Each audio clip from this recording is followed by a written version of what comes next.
Hello, everyone, and welcome. It's so ridiculous. It is the Our Turf Football Podcast. I am Dana. Okay, let me just tell you this, people. This is freaking dedication, is what this is right now. So I am sick as a dog. I'm going to tell you that story here in a minute. Sonia, who has been working every single Tuesday, God love her, finally gets a Tuesday off. She's stuck in an airport. And where is she? She's on St. the Louis. Sam podcast. That's where she is at. And then we have Kate, whose computer has crashed. So she has managed to pull this up on her phone. I'm telling you, we are here for you, people. Well, then Lisa, who's getting hit with the storm in Florida and has no power. Has no power. Right. But where are we? We're right here, where we're supposed to be. Right. This is us. So welcome. It is the Our Turf Football Podcast. We are going to continue. First of all, I'm going to say this. Like I said, I am sick as a dog. I flew to Phoenix this weekend. For the first time in 2 years, I didn't wear a mask. And 2 days after I get off the plane, I sound like this. I don't have COVID. I've tested negative. I'm thrilled about that. I have the old plane crud. Do you remember we used to get this when we flew before? They sell airborne, those extra vitamins, so you don't I know. Before you got on a plane. Yep. And I was like, I'm so excited I don't have to wear a mask. Lesson learned. People put that damn mask on. Sony's got hers on. I'm telling you. It's just the worst. I'm telling you. God, and this work, I don't get paid. That's all. So yeah, that's right. No, I totally keep it on. I'm wearing a mask from now on a plane. Why not? It was nice to not get sick. I'm telling you, it doesn't bother me. I have to wear one at work all day anyway. So, all right, you guys, skip for just a second because I'm about to board. Okay, well, we're gonna lose Sonia. I'm so glad that we're happy to see Sonia, and it's wonderful. But we also know that she's very busy. So, okay, there she is. So we're going to continue our divisional series tonight with the AFC South. Like I said, because I have a cold, you're going to see a lot of this from me. You're going to see a lot of this from me. You're going to see a lot of muting going on. So I apologize for my Elmer Fudd voice. But Kate is here to back me up. And Lisa might show up if her power comes back on. All of you in Florida getting hit with those horrible storms. I hope everyone is okay down there. So, all right. So this division is fascinating. Oh, wait, no, I want to tell you a story first. Hey, I want to tell you this story. I want to tell everyone the story. So I have been waiting for these damn Germany football tickets, the Tampa Bay Seahawks tickets, to go on sale, right? And I get up, they go on sale 3:00 in the morning, my time. This is what time they go on sale.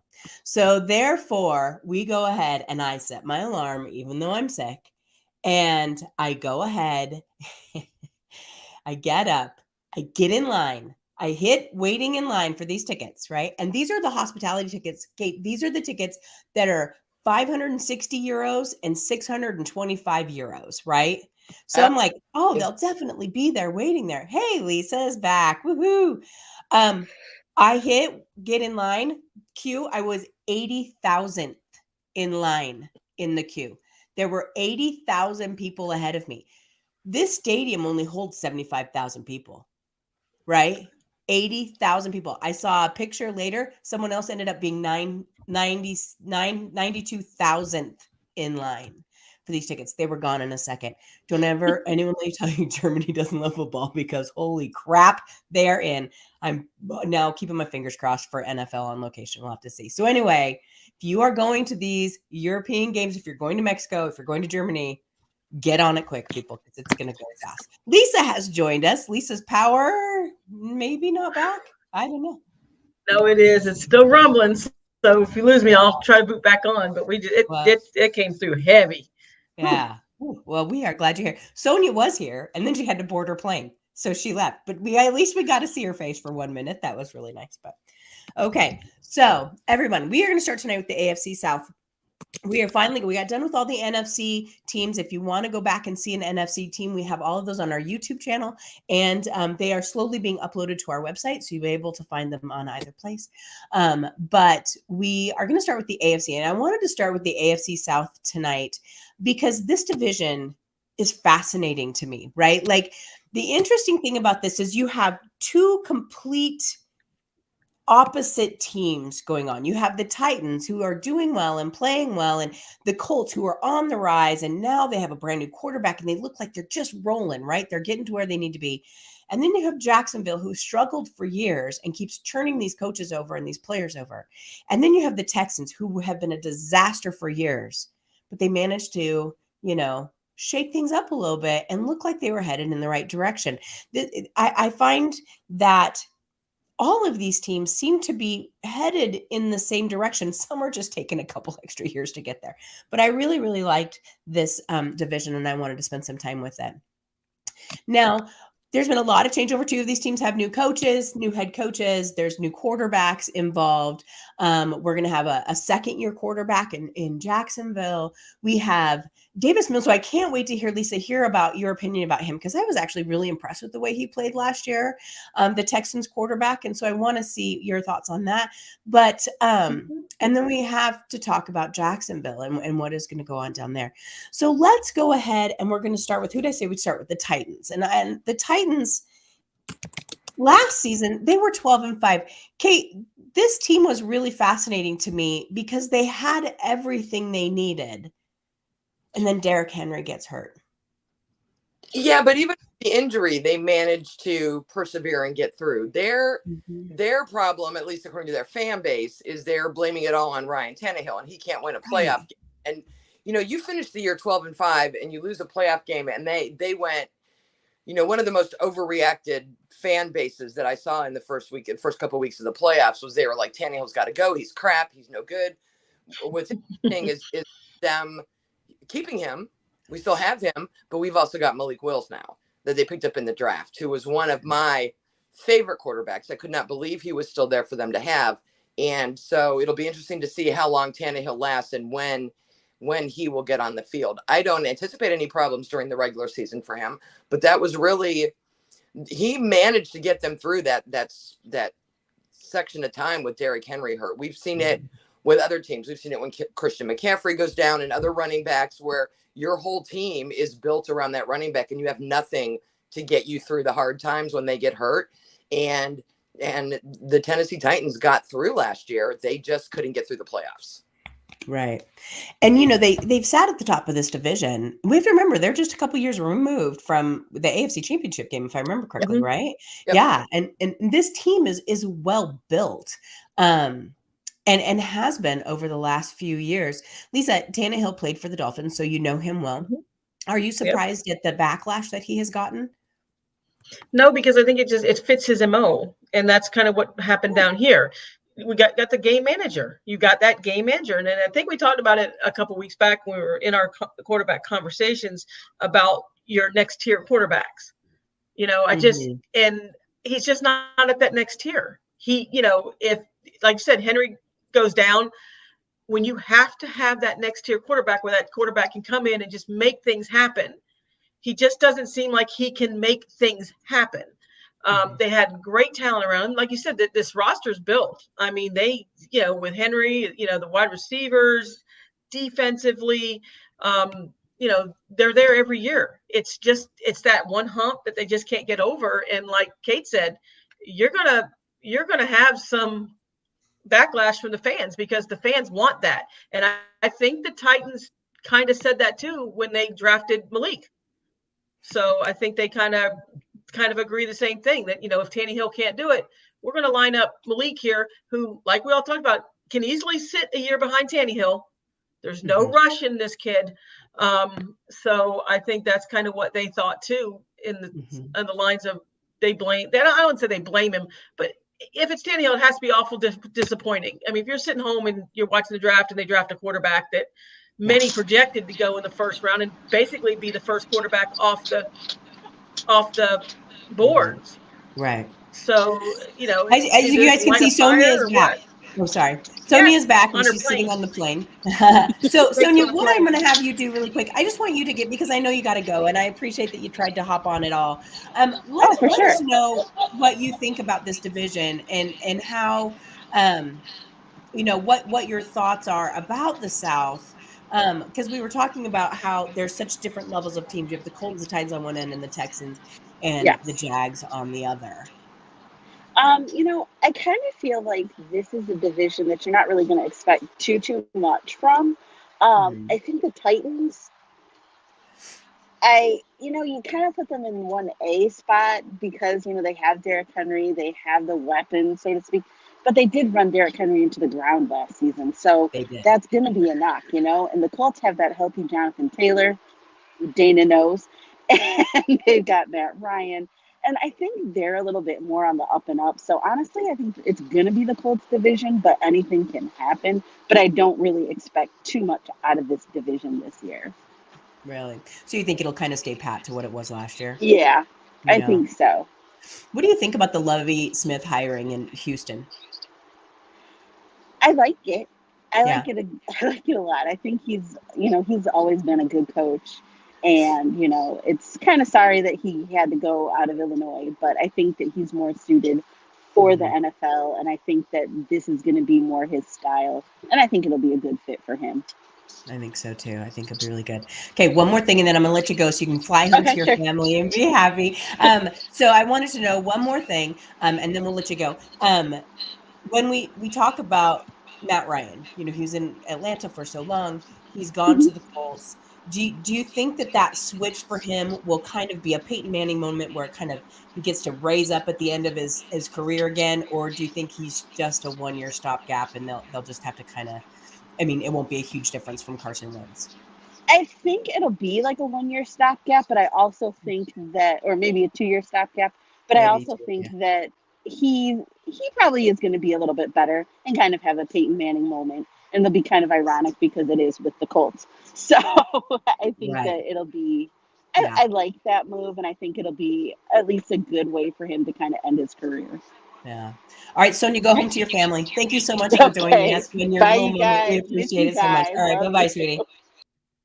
That was so nice of her. She's been dying to get back on the podcast. Her work schedule just not allowed it. And so I wanted to make sure when she had a moment that she could do that. Okay. So let's go back to Tennessee. We're talking, and I see we're getting a lot of questions in the chat. I swear we will go back and talk about each one of these, I promise. Okay. So let's look at the draft. When you look at the Tennessee draft, they got pretty high marks in the draft. People were pretty impressed with what they have. And they had 9 picks overall. In the first, they got a wide receiver, Treylon Burks out of Arkansas. And then they went cornerback in the second with Roger McCreary out of Auburn. They then, they had 2 thirds, 2 fourths, a fifth, and 2 sixths. And it was that second third where they did pick up Liberty quarterback Malik Willis. And I think that as most people were there, I was there, and most people around us were really surprised that he did wait that long. And then that it was Tennessee that picked him up, of all things. I don't think many people saw them going after a quarterback just because, as we just talked, Tannehill's fine. He's fine. He might not be great, but he's fine, right? And this wasn't a fantastic year for quarterbacks. But it does look like they went offensive tackle. They were all over the board. 2 wide receivers, 2 cornerbacks, a linebacker, a tight end, a running back, and offensive tackle. So you can tell they were just really kind of going for depth there. The interesting thing is that they did do a little bit of trading. They did do a little bit of moving around. But it seems like, believe it or not, their biggest, the one that the draft pick everyone's talking about, should be Treylon Burks as a wide receiver. That would be a huge help to Tannehill. But of course, then everyone was still talking about Malik Willis. So they got good. I think Mel Kiper gave them a B-. They got lots of B's, lots of A's. It looks like they had a pretty good depth there. Let's talk, though, just a little bit about their other additions that they had. So with their depth chart right now, they have Tannehill as their starting quarterback. They do have Malik Willis listed as second, and then someone named Logan Woodside. Logan, our friend Logan. Yeah. Well, I'm rooting for you, Logan. I don't know why. I just decided that. They have Derrick Henry, who did show back up at OTAs. What are you doing? I'm making a letter A. Praying. Tight end. Praying. Let's see. Robert Woods. Treylon Burks is listed as one of their top receivers. So it's Robert Woods, then Treylon Burks. Because really, who else do they have there? I mean, there's some questionable names there. Austin Hooper is the tight end. Taylor Lewan. He's a good tight end. It's underrated. Tight end. I think Austin Hooper's a little underrated. He had a lot of, and then he was in Cleveland, and we just apparently are going to play 4 running backs every week and throw in some wide receivers and tight ends as we go. I was glad they released him and let him find a new home, and I was really glad to see so. It'll be interesting, since he spent so many years catching the ball from Matt Ryan, what it'll be like when the Titans play the Colts and they get to see each other on opposite sides of the field in the division. Those will be fun games.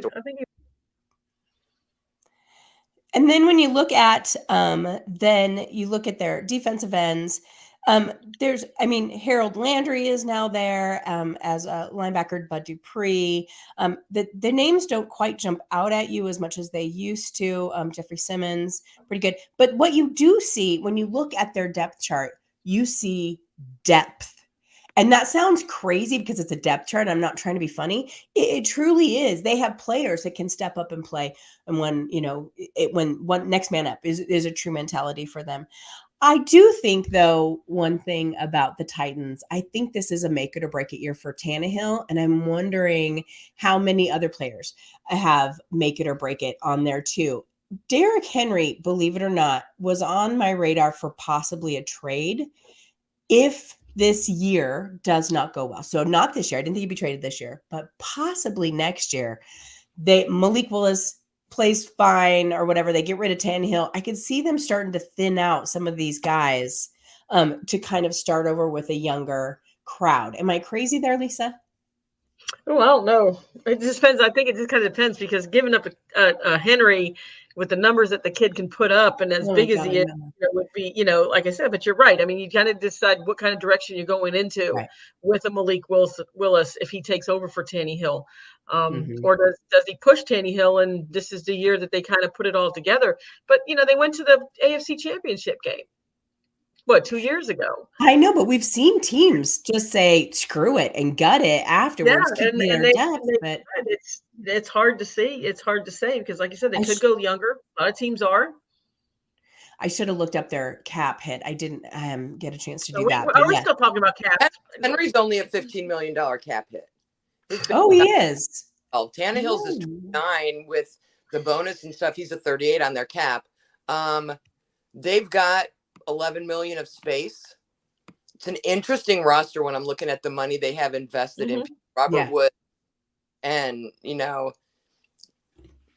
Byard and Denico Autry or Taylor Lewin, Bud Dupree.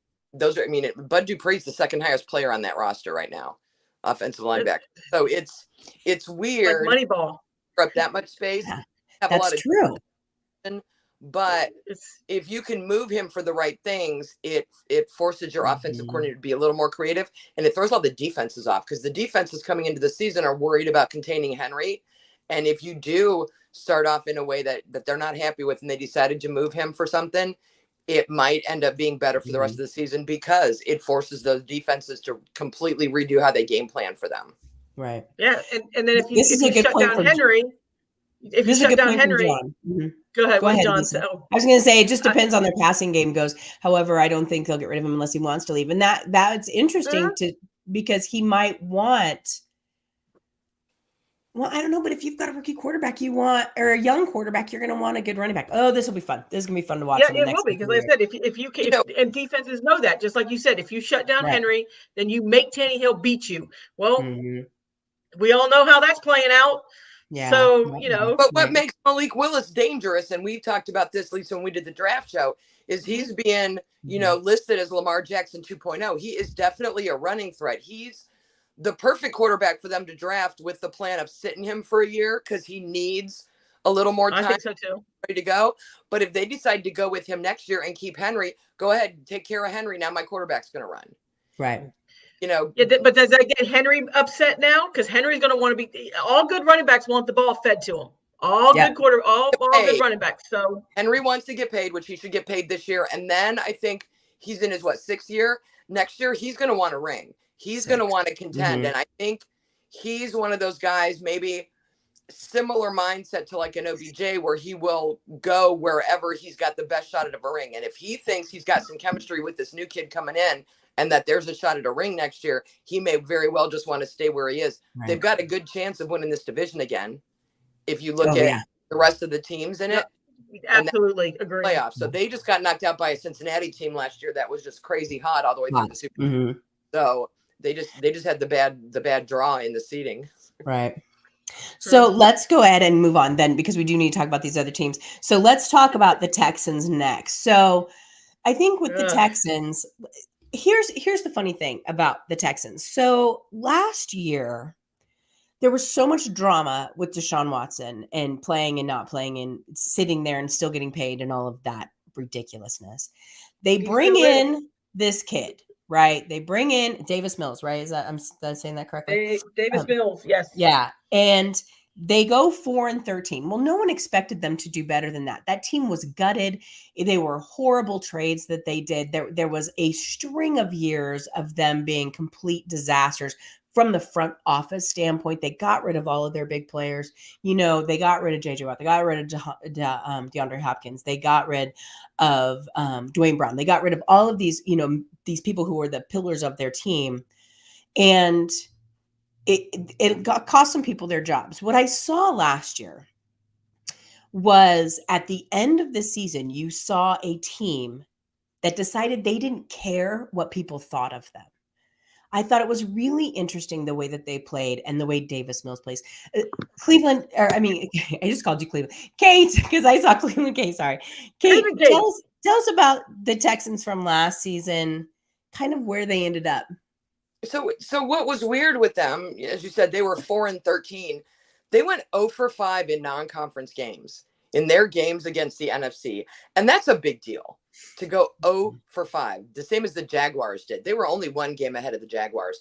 And that was a lot of it was a mental thing. They were a mess. Nobody knew from week to week what was going on with Deshaun Watson, why he wasn't playing. He was still in practices every week. I don't know how many reps he took away from Davis Mills. In their division, they were 3-3, which isn't bad, you know, but that's not how you know, when you're 3-3 in your division and 0-5 in non-conference games, and the leader, you know, the Titans were 4-1 and 5-1. So you've got to string some things together. There seem to be a lot of issues going on in that locker room. I think Lovie Smith will fix a lot of those. If there's one thing he's good at, it's getting everybody's heads right and getting them set. And I think the addition by subtraction of moving Deshaun Watson, getting that drama off of them, getting it away from their team, I really think it started with Bill O'Brien when they were on Hard Knocks. And ever since the microscope that team has been under has not helped them at all. They have underwhelmed and underperformed. And I think this year they've sort of taken it as, we've got a clean slate. We're going to start fresh and we're going to, you know, really try to do things better. I don't know how much better they can be. I think they, looking at their schedule, they can win 8 games this year. But when you've only that'd be won a huge 4, improvement, though, right? Improvement huge. When you've only 4, it's not where they want to be. But I think that's what they're going to have to do, because to your point, they have a lot of depth without a lot of superstar names. So they're going to need to really figure out what they're doing. Right. And that's our friend Camden. And I would thank Big Red for that question, because I think that they can get better without the Deshaun Watson cloud hanging over their head and the unknown there. I think that they can get better. I think they will get better. Camden said, you know, what identity are the Texans? What can they hang their hat on? I think this is the year that we find that out, right? I think this is the year that Lovie Smith takes over. God, I loved him in Chicago. I just love Lovie. And so I think he takes over. I'm assuming it's going to be defense, because that's kind of what we were used to from him. But I think that this is the year where we learn who they are or who they're trying to be. Lisa, I want you to talk to us about Davis really quick, because I was impressed with a lot of the things that he did on the field last year for being basically someone who was thrown in the fire. Well, and you've had 4 wins the last past 2 seasons, and you can't blame this on the kid. He's had no talent on the offensive side of the ball, and that needs to change. Can Lovie Smith change it? I'm not a big Lovie Smith fan. I'll tell you right now. Guy hasn't had a winning record since 2012. He's 64 years old. He has no emotion whatsoever, and I think you just bleed that to your players. And I said that even when in Chicago, it just seemed like when he was coaching, his players took on his MO. It was like just constant, no fire, no passion. And I honestly think he's going to be the worst quarterback in the AFC again.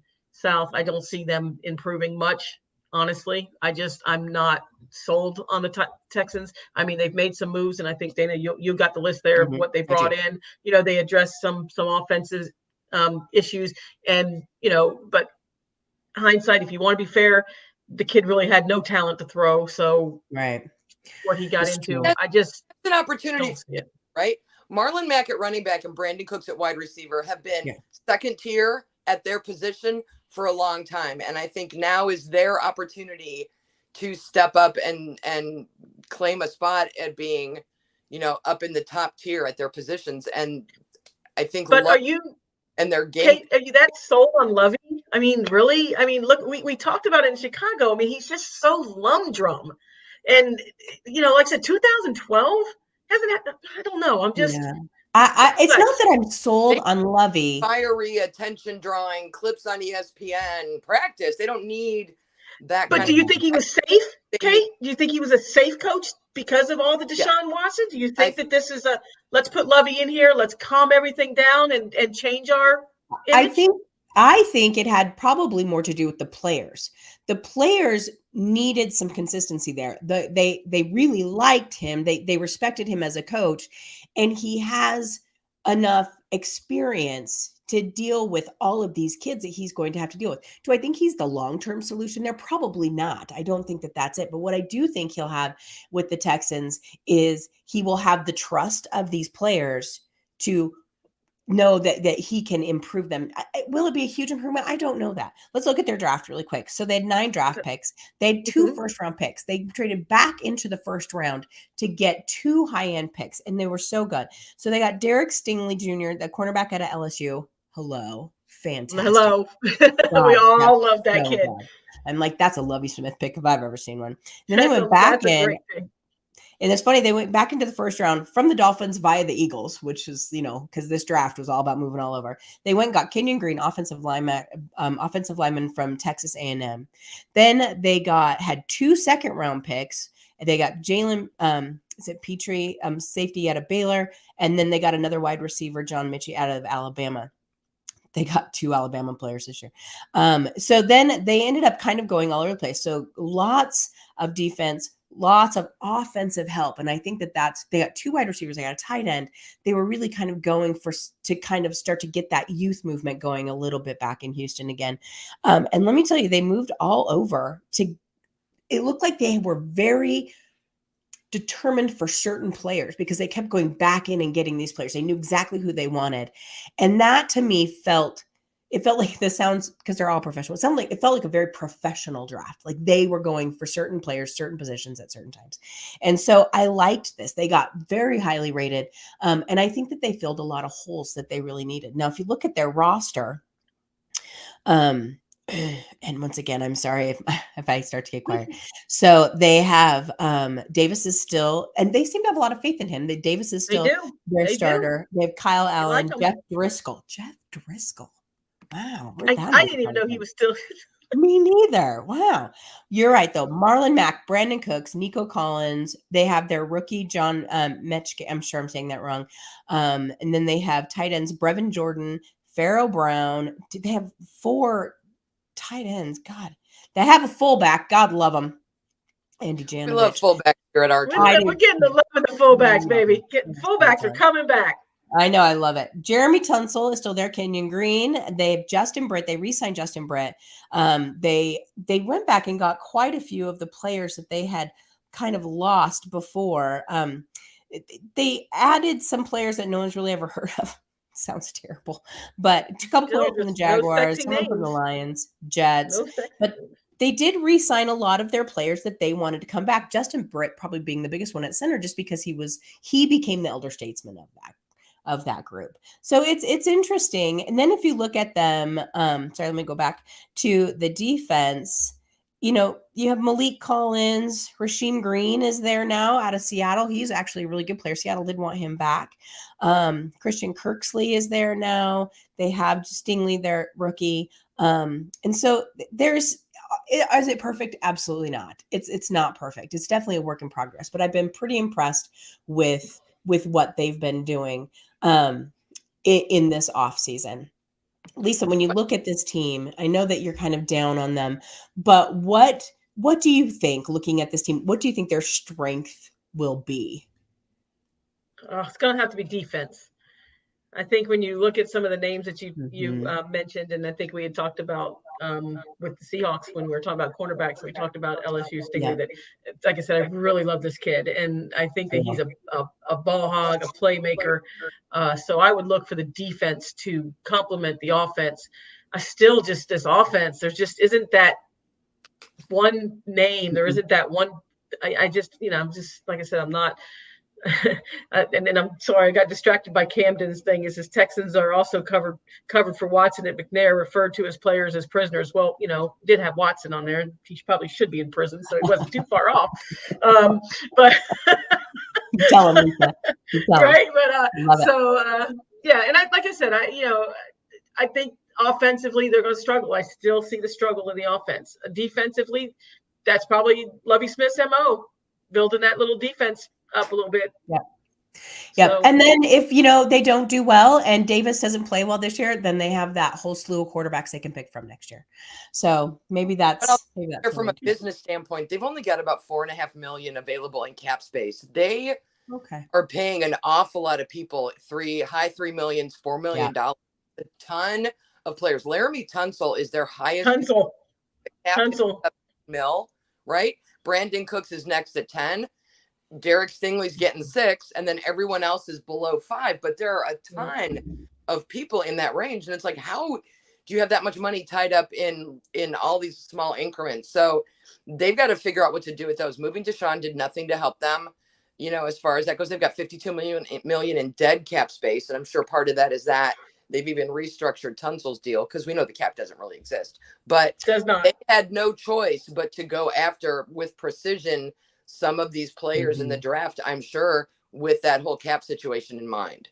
But we have to keep in mind what they did get for Deshaun Watson. So they got a first and a third this year, a first and a third next year, and then a first and a fourth the next year. Holy shit, they are set up, people. They are going to have double first round picks for the next 3 years. That's exactly what you want, right? You can get high talent with that first and pretty darn good players with that third, and they're not going to cost you a lot of money, and you can rebuild with good solid draft picks. Yeah. And quite frankly, like you said, you have Davis Mills riding that low train there, not costing them a lot, could actually end up giving them a pretty good draft pick if he struggles. Yeah. And you got a great quarterback crop coming next year, so you could be setting up perfect. Sorry. Okay. All right. So let's go to Jacksonville next. So Jacksonville has been the butt of every joke in the NFL for how long now? A long time. They were struggling, the whole disaster with their coach last year. They can't seem to make a good decision among any of them, right? Camden wrote it up here somewhere. I'm going to go try and find it in here. She's like, they have pools. They just don't have a team. And that's right. They have pools in their stadium, but they don't have a team, right? So it's interesting that Jacksonville might be one of the teams that I am most fascinated to watch this year. I love their head coaching hire. I love Doug Peterson. I think that was perfect. And not that I love him as a coach. I think he was the perfect hire for who they needed at the time. But they have quite a hole to come out of, don't they, Kate? They do. When you only win 3 games, it's painful. They started off last year 1-6, and then they won that 7th game. So they started in a hole, and then they had a couple weeks that were all right, and then everything just started to blow up, and they lost 8 games they ended the season on a win, but there were 8 games in there that they lost. The 3 wins they had were all home games. So at least the home crowd got something to watch, but they need to figure out how to get it together, and they need to, I think you're right from on the Doug Peterson hire that he will get them through whatever that mess was at the end of last year. They've got to get Trevor Lawrence more help and figure out how to do for him. They got him a wide receiver last year, the way that the Bengals went and got Jamar Chase to help out Joe Burrow. So they went and got him a wide receiver. They need to make more of that this year, and they need to get that offense balanced, or, they got Etienne, right? Didn't Etienne play with him in Clemson? So there's someone he's familiar with. So it'll be interesting to see what they do. every year I predict they're going to not be in the basement of the division. And we keep trying, Jacksonville. We're behind you. I do it this year, but I can't, because I think the teams in the middle are both going to move up a little bit. But frankly, 6 or 8 wins for Jacksonville would be a huge improvement for them over 3. They've just they mentally need to figure out how to win, and I think Doug Peterson can help them with that. So I don't remember. I retweeted it on our Turf Football Twitter account, but at the top of my head, I can't remember which outlet it was. It said, but they ranked the second-year quarterbacks coming into this year, and they still have Trevor Lawrence as the number 1 quarterback coming back next year. I can't say that I agreed with that, Lisa. What do you think? In this division or in the whole AFC? The whole league.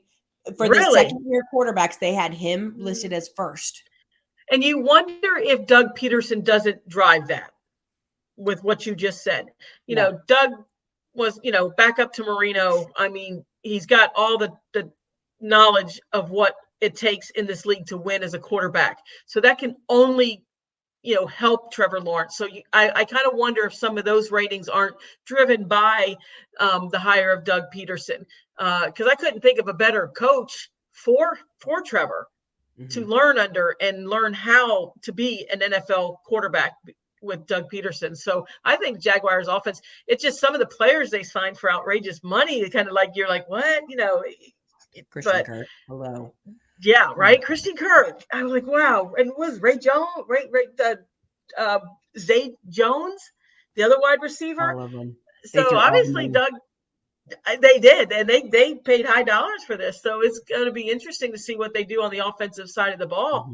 And then Trevon Walker, right, on defensive side of the ball, they got hit their first round draft. I mean, I think Doug's going to do good. It's going to be a building block though for this year, and I think you're going to see Trevor Lawrence make great strides. I don't know if I'd go number 1 coming back, but I just kind of wonder if that's not rated because of Doug and what Doug's done in the past.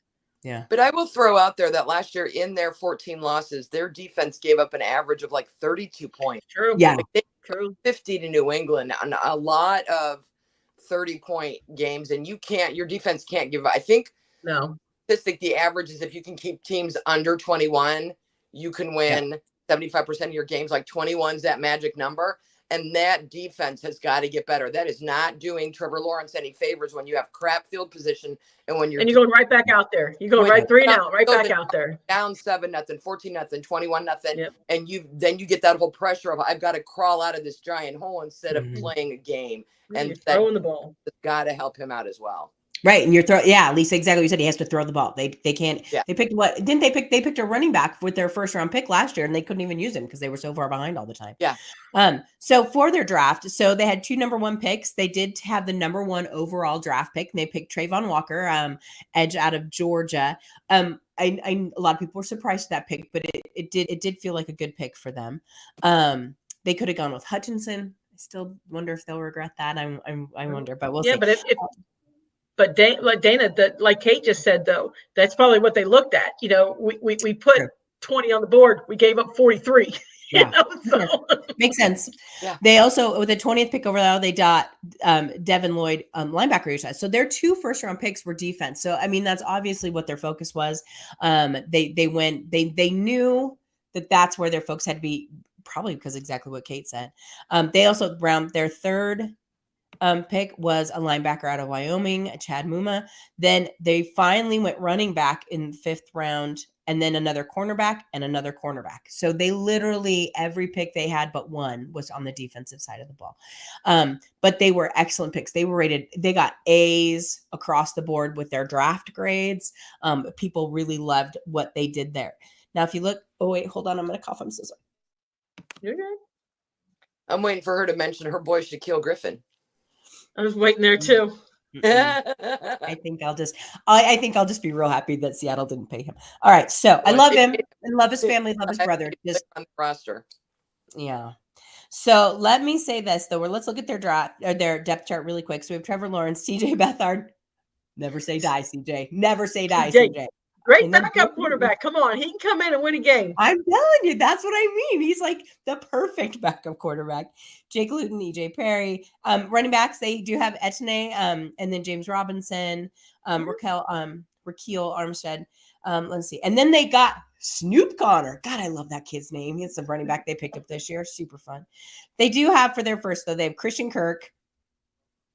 Oh my God, if that guy gets hurt after what they beat him, I'm so sorry. This is terrible, right? Then you have Zay Jones, Evan Ingram, Cam Robinson. They have Fortner, Brandon Sheriff is their right guard. Then on defense, these are a lot of names you don't know, people, right? That's what these are. So you have, I can't even say it. Fularonsa. Fatukasi. Uh-huh. And then Hamilton, Robertson Harris, Josh Allen, Devin Lloyd. Josh Allen, I love that. Darius Williams, Rashawn Jenkins, Andrew Wingard, Shaquille. We know Shaquille Griffin. So here, it'll be interesting to see what they do on defense. It'll be interesting to see what they pick up there. But I do think that they will improve. How much I don't know, especially within this division. They might a whole lot get the Texans. I mean, that'll be interesting to see that battle, to see who gets the improvements better there. But I do think that it's going to be a little interesting to watch Trevor Lawrence. I think that'll be probably the biggest thing to watch and see what his development does this year. Yep. I think everyone, well, unless you don't like the Jags for some reason, but everyone felt bad for that kid. I mean, he was put in a horrible situation. That whole team was with their disaster of a coach. So that was ridiculous. Yeah. I got nothing. I know. Right. Shame to know. All right.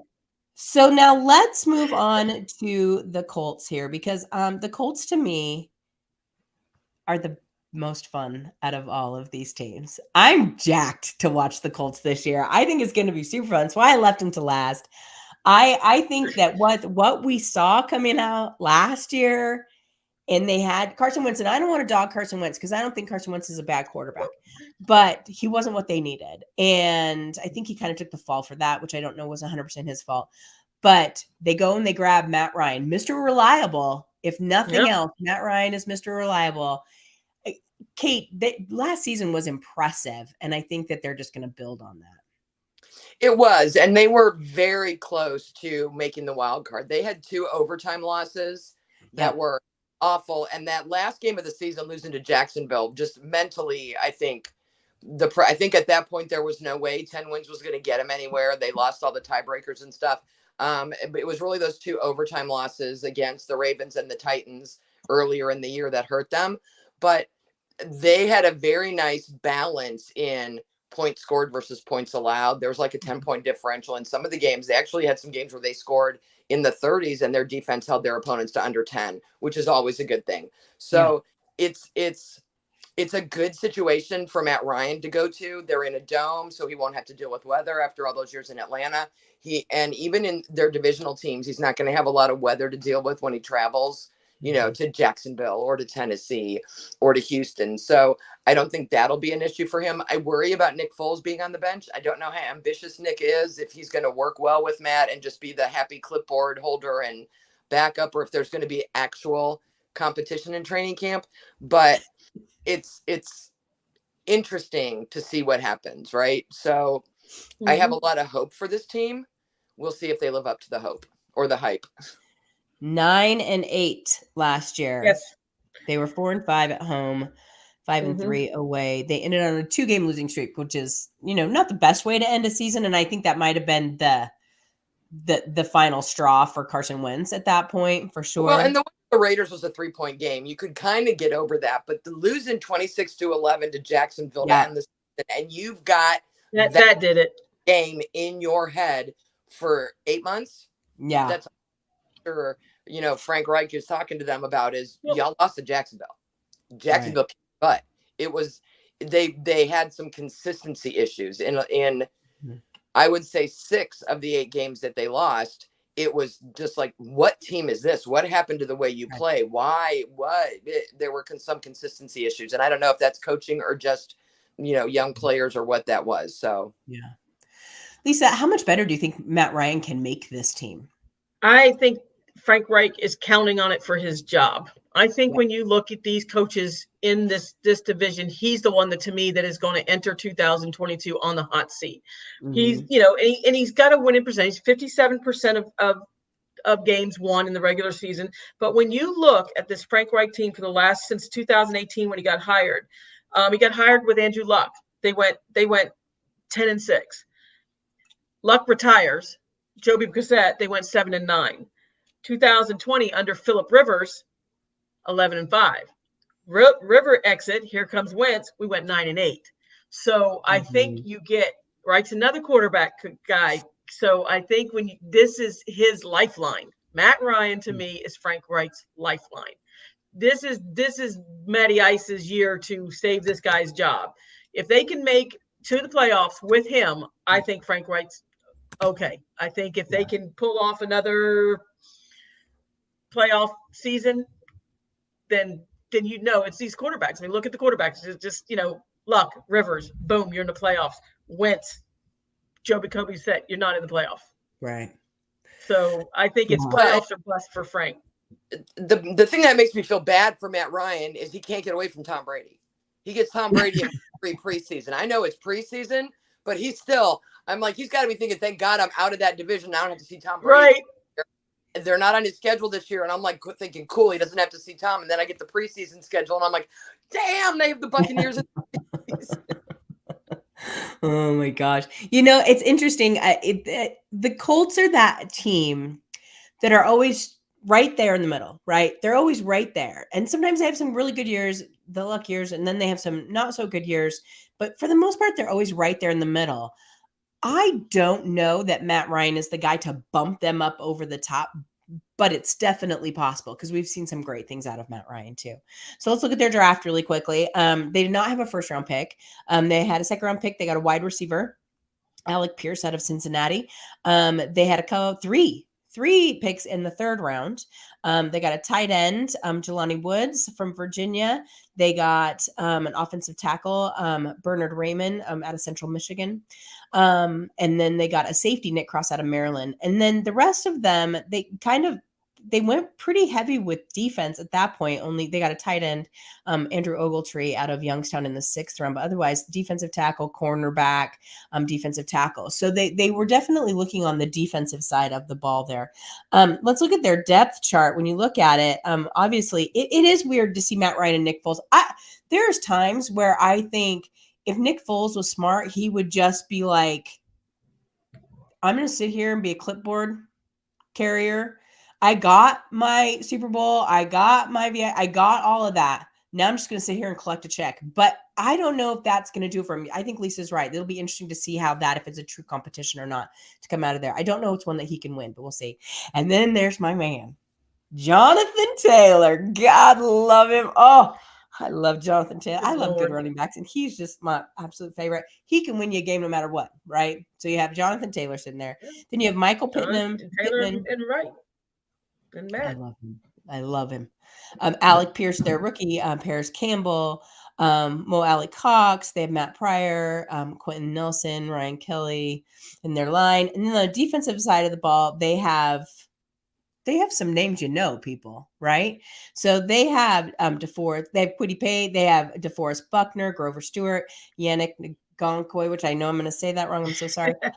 Darius Leonard. They have Roger McLeod, Stephen Gilmore. Do not forget that they picked him up, right? And so they have, in my opinion, balance. They now have that team that can play both sides of the ball. And I'm very, very excited to see them play. I hope I don't get too worked up. I don't know. I think the Colts are going to be the team. I think they're the team that. The Colts and the Titans are going to make this. Should make this AFC fun. This division. This is not a division that we expect multiple. Do we expect multiple playoff teams out of? Do we think the Colts and the Titans both make it? It's the AFC with that Colts roster, and if you can get Jonathan. running with Matt Ryan, I think you could easily see the Titans and the Colts come out of this division. Both of them. But the AFC is so deep. That's what makes me wonder. It's like they're just, the AFC is the better conference this year. And I think that's going to be much harder for teams to have those couple of, but I could see them both making it. I really, that wouldn't surprise me too terribly much. So, all right. So we're looking at the rankings last year. The Titans were 12-5. The Colts were 9-8. Texans 4-13. Jaguars 3-14. Do we see any change in those rankings this year? I think the Jags vault the Texans. Okay. I think that I see that change. I think if Matt Ryan does what Matt Ryan can do, I think the Colts can go get over top of the Titans. Nice. That'd be good. That'd be fun. That would be very fun. Who wins the division? The Titans. I know we're not doing our prediction show, and we can change our mind after training camp. I'm just putting that disclaimer out there. But I want to know who you guys think wins this division. I still think it's the Titans to lose. I think it's the Titans. The Colts have to prove some things to me. They can do it, but until they show me some things, it's the Titans to lose. Okay. I disagree. I just do. You think the Colts are going to jump that? I think the Colts are going to win. I just love them. I just love the way they're put together this year. Well, Frank's counting on it because if they don't, Frank's going to be looking for a job. Yeah, he is. We went way long on this one, and I'm real sorry about that, you guys. But this is an interesting division. This one is not cut and dry. This one's got a lot of change and a lot of flex to it. So I'm glad we took a minute to talk about them. Next week, it's the AFC North. Kate's coming in hot. That's all I got to say about that. Kate's coming hot next week. Bringing the violence next week. Yes, we got some things to say. That's just put it that way. That's right. So we will see you guys next Tuesday, 8:00 Eastern time here on YouTube and on Twitter. Come join us. Thanks to everyone who came and chatted with us tonight. We appreciate it so much. Thank you. And we'll see you guys next week. Bye-bye, everybody.